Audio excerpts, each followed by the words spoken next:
Though extinction of a particular species is often considered regrettable by wildlife conservation groups, extinction is often a natural part of life, with 99% of all species that have ever existed having gone extinct. That's not to say that we shouldn't make an effort to preserve endangered species, but nature has a habit of producing some creatures you're probably glad aren't around today. You're watching Top Trending, and today we're counting down our picks for the most terrifying extinct creatures that aren't all dinosaurs. Because let's be honest, as fearsome as the rulers of the Mesozoic era are, they tend to get a bit too much of the credit when it comes to this topic.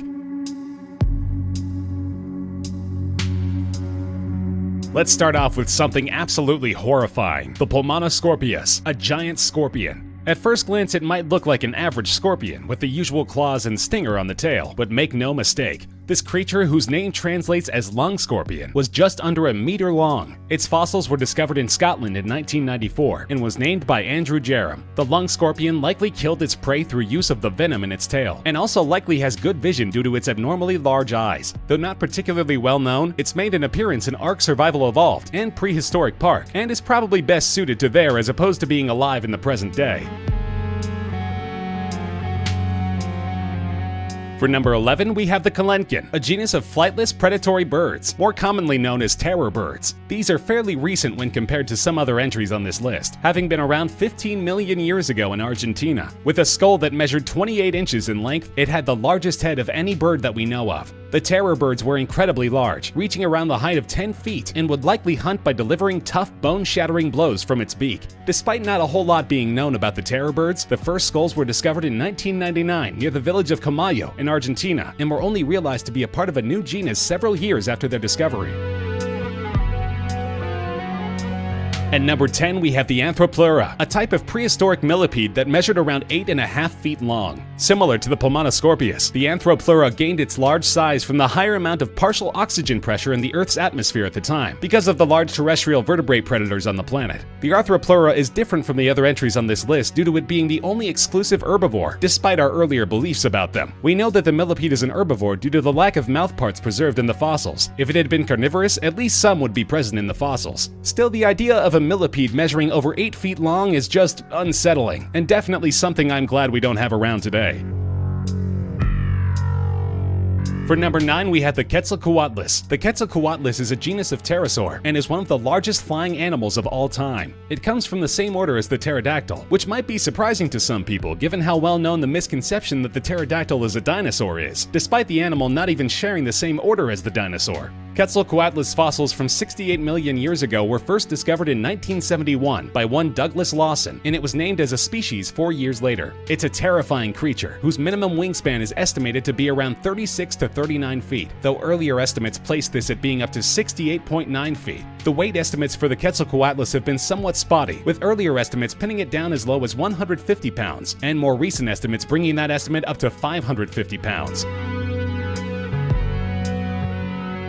At number 8 is the Tlatauarchon, one of the first marine predators of the Triassic era. It was first discovered in Nevada in 2010, the single skeleton consisting of a partial skull, vertebral column, hip bones, and part of its hind fins. Though the skeleton is incomplete, it has been determined that the Tlatauarchon had an elongated body, similar to that of other creatures. The distinguishing feature of the Tlatauarchon from other animals in its order is its large, thin teeth, unlike the smaller cone-shaped teeth that the rest of the animals in its order have. Though arguably not as fearsome as some of the other animals on this list, the Tlatauarchon was certainly an apex predator, 4.5 times larger than us, which I'm sure a lot of swimmers are thankful not to have to worry about today. Though with this giant beast only having been discovered a few years ago, it begs the question, how many more prehistoric creatures are there still left to find? At number 7, we have the Dunkleosteus, an arthropod fish that lived in the late Denovian period that was one of the top predators of its time. The Dunkleosteus boasts an impressive size of 20 feet, and its armored exterior made it a slow yet powerful swimmer. Most fossils found of the Dunkleosteus are of its armored front end, and so most reconstructions rely on examples set by other anthodites, which would likely give us ideas as to what the Dunkleosteus would have looked like. The Dunkleosteus was one of the largest creatures of its era, around 370 million years ago, and possessed an incredibly powerful bite. It was able to concentrate a force of around 7,500 newtons at the blade edge in the largest species' mouths. Not only that, but the fish could also open its jaw in 1/50th of a second, creating a suction that would force surrounding prey into its mouth. Considering its size, it's a good thing that swimmers don't have to worry about this creature today.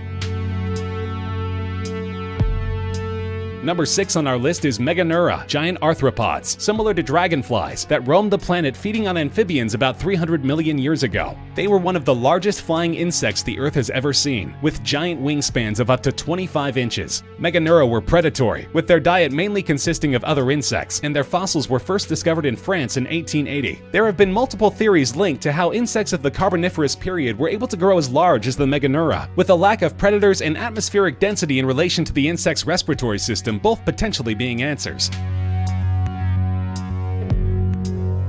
Number 5 on our list is the Helicoprion, or the buzzsaw killer, a shark-like fish that lived in the Permian period around 290 million years ago, and is distinctly recognizable by its tooth whorl at the back of its jaw, a spirally arranged cluster of teeth that make this creature look like something out of Amnesia. One tooth whorl discovered in Idaho in 2011 measured 18 inches in length. Another tooth whorl discovered in the 1980s would place the animal's length at being around 33 feet, around the size of the largest great white shark captured. Because nearly all of the Helicoprion's fossils are teeth due to its body composition causing it to disintegrate once it begins to decay, not a whole lot is known about its appearance. Number 4 is the Fossilosicus, a type of archosaur that lived in South America during the Triassic period. It measured around 30 feet, weighing a total of 3 tons on average, making it the biggest non-dinosaurian land carnivore ever, weighing more than the grizzly bear, polar bear, and Siberian tiger combined. The Fossilosicus definitely would have been the apex predator of its ecosystem, though not nearly as much is known about it as other creatures from the same Triassic period. At number 3, we have the Megalodon species of shark, something you probably knew would make an appearance on this list. The Megalodon lived approximately 2.3 million years ago, and have gained a lot of cultural notoriety for being a shark with a similar build to the great white, only around 60 feet in length. You heard that right, 60. About as long as a bowling lane. If you thought the Dunkleosteus' powerful bite was impressive at 7,500 newtons, the Megalodon's bite could exert a force of around 20 times that, adapted for breaking bone. The Megalodon's teeth measured over 7 inches in slant length, the largest of any known shark species. An almost complete set of the Megalodon's teeth was recovered in 1989 in Saitama, Japan, and again later in the Yorktown Formations, a highly fossiliferous area of land in the United States. Because of these two discoveries, an accurate plan of the Megalodon's teeth was put together at the Museum of Natural History in 1996. The Megalodon's range is referred to as a cosmopolitan distribution, the term given to animals found throughout the world in relevant habitats, in waters ranging from 34 to 75 degrees Fahrenheit, or 1 to 24 degrees Celsius, which would make it a real risk for this creature to still be around today, as its very predatory nature put it in a good position for preying on a wide variety of species. It didn't die off until 2.3 million years ago, as previously mentioned, so it would have preyed on animals that are still around today, just thankfully not us.